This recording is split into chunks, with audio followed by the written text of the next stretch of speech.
Hello friends, my name is Anush Kumar and I welcome you all to the official training module of TechSarge।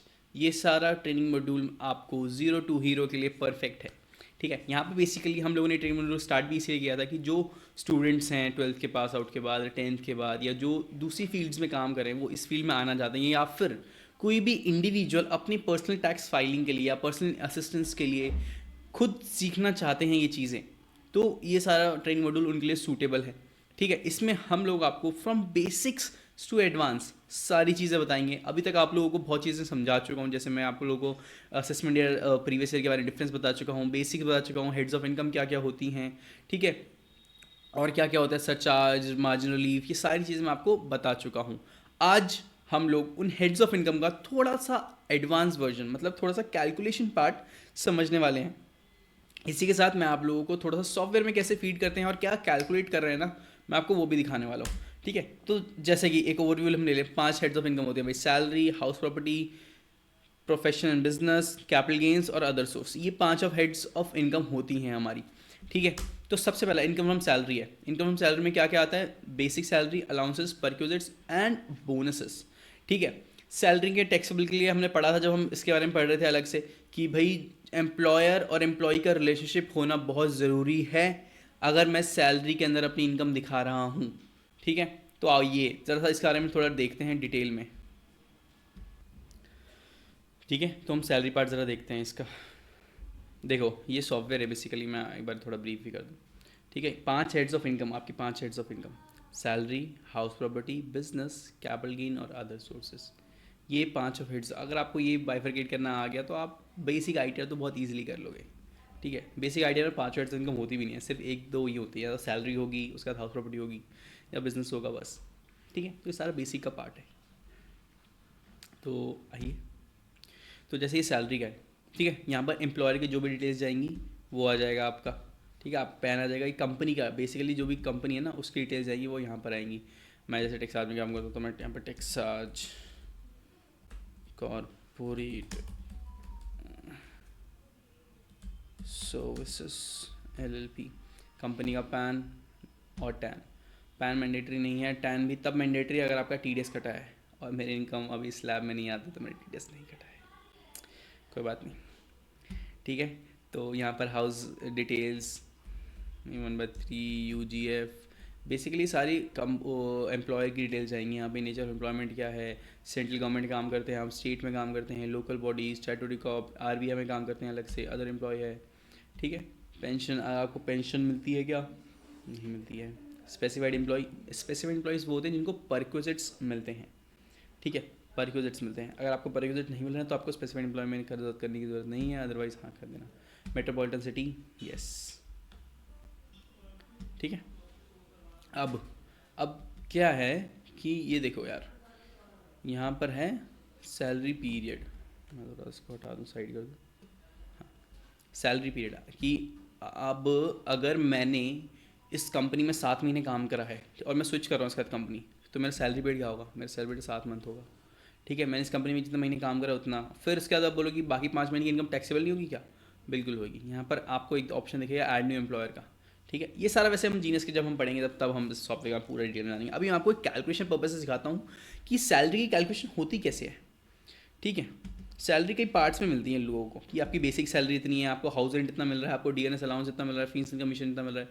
तो मान लो मेरी जो basic salary है वो है 2,40,000 रुपये। ये थोड़ा स्लैब से बढ़ा देता हूँ, कैलकुलेशन समझ में आएगा। 6 लाख रुपये कर देता हूँ मैं इसे। ठीक है, और मेरे को बोनस मिला है 50 रुपये का, चलो 5,000 कर दिया। ठीक है, DNS अलाउंस करा है इंक्लूडेड इन सैलरी। ठीक है, DA में यहाँ पर अगर आप परसेंटेज डालोगे ना, जैसे मैंने 10% डाल दिया, तो ये मतलब DME को मिला है 10%, जो कि इंक्लूडेड है सैलरी में। ठीक है, लेकिन अभी ऐसा कुछ है नहीं, तो यहाँ पर मैं 0 ही रहने देता हूँ। कुछ ओवर टाइम एडवांस सैलरी मिली है, ठीक है, पेंशन वगैरह मिली है तो इधर आएगा। ये सारे सैलरी के पार्ट है। आपको सैलरी में क्या क्या मिला है? अलाउंसेस कुछ मिले हैं क्या मेरे को? अलाउंसेस जैसे कि हाउस रेंट अलाउंस मिला है क्या मेरे को? चिल्ड्रन एजुकेशन अलाउंसेस मिला है, hostel allowance, tribe area, composite, ये सारे अलाउंसेस हैं जो अगर मेरे को मिले हैं तो यहाँ पर आएंगे। और अगर इनमें कुछ नहीं आई, स्पेसिफिक अलाउंसेस हैं, अदरवाइज अदर अलाउंसेस में आएगा अगर स्पेसिफिकली कुछ नहीं मिला तो। तो यहाँ पर मैं नाम डालूंगा क्या अलाउंसेस है, फिर उसका नेचर डालूंगा कि क्या नेचर अलाउंसेस, क्या वो कन्वीनियंस अलाउंस है, क्या वो हाउस रेंट अलाउंस है, लीव ट्रैवल अलाउंस है, ये सारे के सारे सैलरी के पार्ट होते हैं। ठीक है, तो ये बेसिकली अभी आपको बता रहा हूँ कि सैलरी के पार्ट क्या क्या होते हैं, क्या चीज़ें होती हैं। ठीक है, मान लीजिए मैंने अपनी बेसिक सैलरी डाल दिया, मैंने अपना बोनस डाल दिया, और कोई चीज़ जो होती है जो जनरली होती है प्रोफेशनल टैक्स। कुछ स्टेट्स में, जैसे दिल्ली में नहीं है मेरा मतलब, जैसे कर्नाटका में है, कर्नाटका में प्रोफेशनल टैक्स कटता है, तो अब मेरा कोई प्रोफेशनल टैक्स कटा है होगा तो मैं इधर डाल दूंगा। ठीक है, अब इसके अलावा कोई और चीज़ है, पेंशन एरियर, कुछ परक्विजिट्स मिले हैं क्या मेरे को, जैसे क्लब बिल, LIC कर दिया हो कंपनी मेरे पे, ये इनकम टैक्स और प्रोफेशनल टैक्स। ठीक है, यहाँ पर आएगा। तो ये सारी चीज़ें हैं, जो सैलरी के अंदर इंक्लूड होती हैं। ठीक है, अब हम लोग को बेसिकली इसकी कैलकुलेशन समझनी थी। ठीक है, ये पार्ट तो मैं आपको डिटेल में समझाऊंगा जब हम जीनियस के बारे में पढ़ेंगे, उसके बारे में पूरे डिटेल में जानेंगे। अभी हम लोगों को सिर्फ कैलकुलेशन पार्ट समझना था, इसलिए मैंने एक फिगर डाली है। अब हम ये देखेंगे इसकी कैलकुलेट कैसे कर रहा है वो। ठीक है ना, क्योंकि अब देखो मैं खुद से बताऊंगा तो आपको थोड़ा लग सकता है कि हाँ यार थोड़ा सा क्या बता, ऊपर हो, कई जगह कुछ और बता रहा हो, कई जगह कुछ और, लेकिन सॉफ्टवेयर से बताया तो सॉफ्टवेयर से तो ऑब्वियसली गलत तो होगा नहीं। अब देखिए,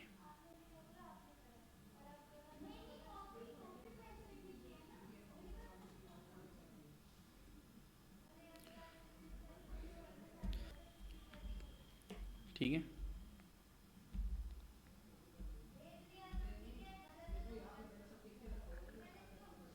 ये देखो कैलकुलेशन पार्ट समझाता हूँ, पूरा डिटेल में आपको समझ में आएगा, पूरा डिटेल बन के आता है सॉफ्टवेयर में।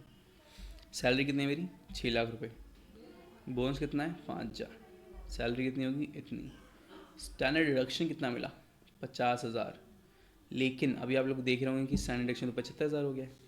एक और चीज़ सॉफ्टवेयर का टाइम बताऊंगा, लेकिन जस्ट कि हाँ थोड़ा बहुत समझ लीजिए आप, और हम लोग न्यू डिजाइन के साथ ही चलते हैं फिर।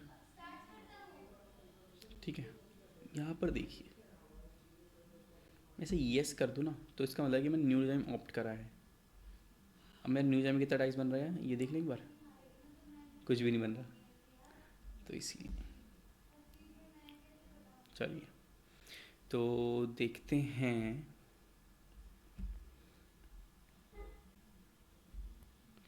ठीक है, तो आइए कैलकुलेशन पार्ट समझते ज़रा इसका। ठीक है, सैलरी में मैंने डाला 6 लाख रुपए, 5,000 मेरे बोनस मिला, 6,05,000 मेरी टोटल हो गया। स्टैंडर्ड डिडक्शन, सबसे पहली चीज़ मैंने जब आपको समझाया था तब ये भी समझाया था कि सैलरीज कैलकुलेट होने के बाद उसमें से स्टैंडर्ड डिडक्शन माइनस होता है, फिर जो हमारा बचता है ना वो हमारी टैक्सेबल सैलरी होती है, जो कि बाहर के कॉलम में आती है। ठीक है, तो अब मेरी ग्रॉस टोटल इनकम कितनी होगी, क्योंकि मेरा सैलरी के अलावा कोई और इनकम अभी तक तो नहीं है ना, अभी तक तो नहीं है, तो मेरी ग्रॉस टोटल इनकम कितनी होगी 5,30,000।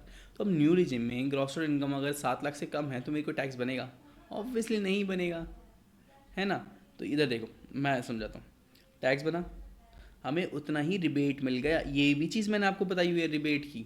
आज हम सारा प्रैक्टिकल पोर्शन देख रहे हैं, जो हमने अभी तक पढ़ा ना, हमने जो अभी तक थियोरेटिकल पढ़ा कि भाई स्टैंडर्ड डिडक्शन माइनस होता है, फिर टोटल इनकम निकलती है, फिर टोटल इनकम को ऐड करके उस पर टैक्स निकालते हैं, और अगर 7 लाख से कम है, 5 लाख से कम है दोनों रिजीम्स में, तो फिर हमें रिबेट मिल जाती है 87 में, फिर वो माइनस होने का टैक्स भी मेरा नील आता है। ठीक है, ये हम प्रैक्टिकली देख रहे हैं, सामने कैलकुलेशन हो रही है हमारे खुद लाइव। ठीक है,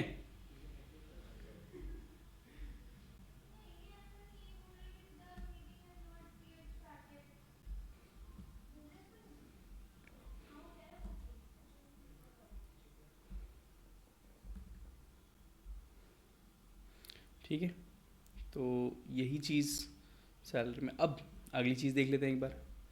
ठीक है, अभी हमने सैलरी का देखा,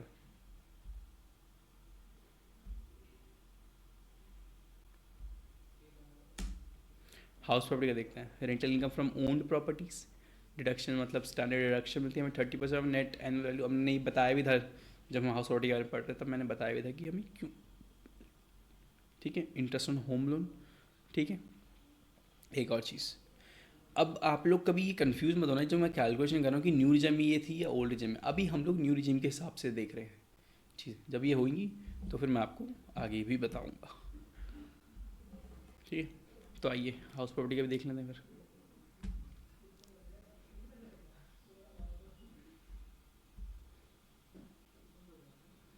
ये देखो मैंने हाउस प्रॉपर्टी डिटेल डाली है। Self occupied, let out, partly let out और पार्टली सेल्फ ऑक्यूपाइड। ठीक है, मतलब एक फ्लोर में मैं रह रहा हूँ, बाकी ऊपर के लेट आउट कर रखे हैं, मैंने पूरा होली लेट आउट कर रखा है, ये मैंने खुद ऑक्यूपाइड कर रखा है। ठीक है, अगर मैंने खुद ऑक्यूपाइड कर रखा है तो उस पर इंटरेस्ट, अगर मेरा होम लोन जा रहा है, ठीक है, होम लोन की डिटेल यहाँ पर आएगी, प्रॉपर्टी का एड्रेस इधर आएगा। मैं बेसिकली आपको कैलकुलेशन पार्ट समझाता हूँ फिर से। मैंने लेट आउट कर रखा है, ठीक है, मैं यहाँ पर एड्रेस डाल दूँगा।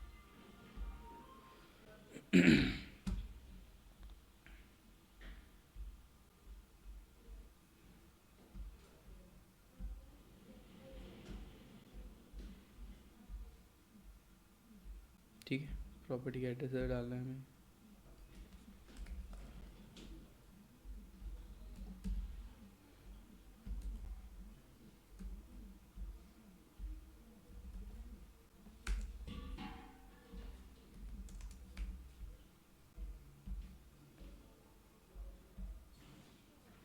ठीक है, एनुअल रेंटल वैल्यू। अब ये मेरे को बताओ कि 12 महीने अगर मेरा घर रेंट पे रहा है तो मेरा रेंट कितना गया आया होगा। ठीक है, अब मेरा 50,000 भी महीने का आ रहा है तो मतलब साल का 6 लाख रुपये आ रहा है रेंट। ठीक है, डाल दिया। अगर आपको बिल्ट एरिया कुछ पता है उसके बारे में तो वो फिल कर दीजिए। ठीक है, हाउस टैक्स कुछ भर रहा हूँ क्या मैं? हाउस टैक्स बिल्कुल भर रहा हूँ, 7480 मैंने हाउस टैक्स भर दिया। ठीक है, इंटरेस्ट कुछ गया है मेरा, कुछ unrealise rent, completion date of property, ownership share, कुछ है ये चीज़ें तो हम फिल कर देंगे। मैंने खुद ने ऑन कर रखी है इसलिए, और लेट आउट कर रखा है। अब इसकी कैलकुलेशन देखते हैं कि ये कैलकुलेट कैसे कर रहा है। ठीक है, हाउस प्रॉपर्टी हम न्यू रिजिम में देख रहे हैं अभी।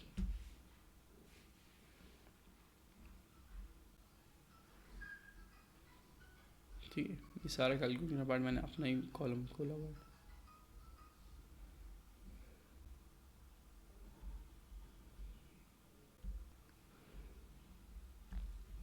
ठीक है, अब ये देखो, यहाँ पर मेरा आया जो मैंने नेट एनुअल वैल्यू, मतलब जो मैंने रेंट कमाया वो आया। उसके बाद मैंने जो हाउस टैक्स दिया था वो माइनस हो गया, तो मेरी एनुअल वैल्यू आ गई। मतलब नेट एनुअल वैल्यू पे आने के लिए हमें हाउस टैक्स हटाना पड़ता है। फिर इसमें से स्टैंडर्ड डिडक्शन, ये स्टैंडर्ड डिडक्शन कितना है मैं आपको कैलकुलेट करके बताता हूँ, ये देख लो। ठीक है, मैं एक एक्सेल खोल लेता हूँ।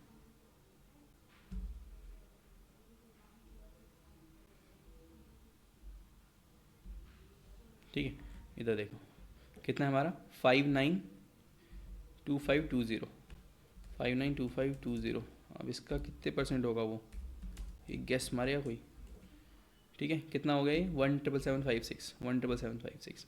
जो मैंने आपको बताया था कि 30% स्टैंडर्ड डिडक्शन रहता है, तो ये आपको मिल रहा है इधर। तो ये ऐसे कैलकुलेट हो रहा है। फिर आपका टैक्सेबल इनकम जो आएगी ना हाउस प्रॉपर्टी की, ऐसे ही पांचों हेड की इनकम जब निकाल लोगे ना आप लोग कि हाँ मैंने अपनी सैलरी की अपनी टैक्सेबल सैलरी निकाल ली, अपने हाउस प्रॉपर्टी का टैक्सेबल इनकम निकाल लिया, अपना टैक्सेबल बिजनेस इनकम निकाल लिया, अपना टैक्सेबल कैपिटल गेन निकाल लिया, अपना टैक्सेबल अदर सोर्स का इनकम निकाल लिया, तो फिर उसके बाद पांचों हेड की इनकम को क्लब करके जब हम टैक्स निकालेंगे ना उस पर, वो आपका होगा टोटल टैक्स या टोटल इनकम।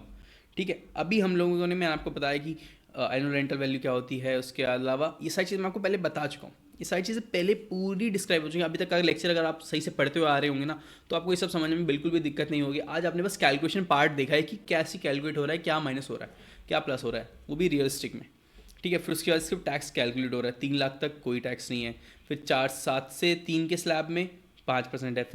फिर उसके बाद अगले उस पर स्लैब में 10% है। तो ऐसे स्लैब लगेगा, स्लैब लग के टैक्स लगा और फिर हमारा टोटल टैक्स भी आ गया। ठीक है, आज हमने ये दो चीज़ें देखी हैं कि सैलरी इनकम का टैक्सेबल पार्ट और क्या क्या फिल होता है सैलरी पार्ट, और हाउस प्रॉपर्टी में क्या चीज़ें होती हैं। ठीक है, और उसका सैलरी कैलकुलेशन, हाउस प्रॉपर्टी का इनकम कैलकुलेशन कैसे होता है, तो हमने ये पार्ट देखा है आज। आने वाली वीडियो में हम आगे की तीनों हेड्स का देखेंगे या दोनों हेड का देखेंगे, जैसे भी अप्रोप्रिएट रहेगा उस हिसाब से हम लोग देखेंगे कैपिटल गेन का कैलकुलेशन कैसे होता है, हाउस बिजनेस का कैसे होता है, प्रोफेशन का कैसे होता है, अदर सोर्सेज में कैसे होता है। तो ये सारी चीज़ें हम आने वाली वीडियो में देखेंगे। तो आई होप आप लोगों को वीडियो पसंद आई होगी। उसके पहले एक बार ज़रा ये देख लेते हैं, हमने पीपीटी इतनी मेहनत से बनाई थी, इस पर तो देखा नहीं हमने आज। आज हमने सीधा वही देख लिया कि कैसे कैलकुलेट हो रहा है, क्या चीज़ें इंक्लूड होती हैं। ठीक है, इसमें कुछ खास है नहीं, क्योंकि हमने बनाई थी बेसिकली आज कैलकुलेशन वीडियो के हिसाब से कि आप लोगों को ये हो जाए कि हाँ सॉफ्टवेयर में कैसे कैलकुलेट हो रहा पार्ट या फिर कैसे चीज़ें होती हैं, एक ब्रीफ आपको ज़रूर मिल गया होगा। तो थैंक यू सो मच, और आगे की वीडियो के लिए बने रहिए।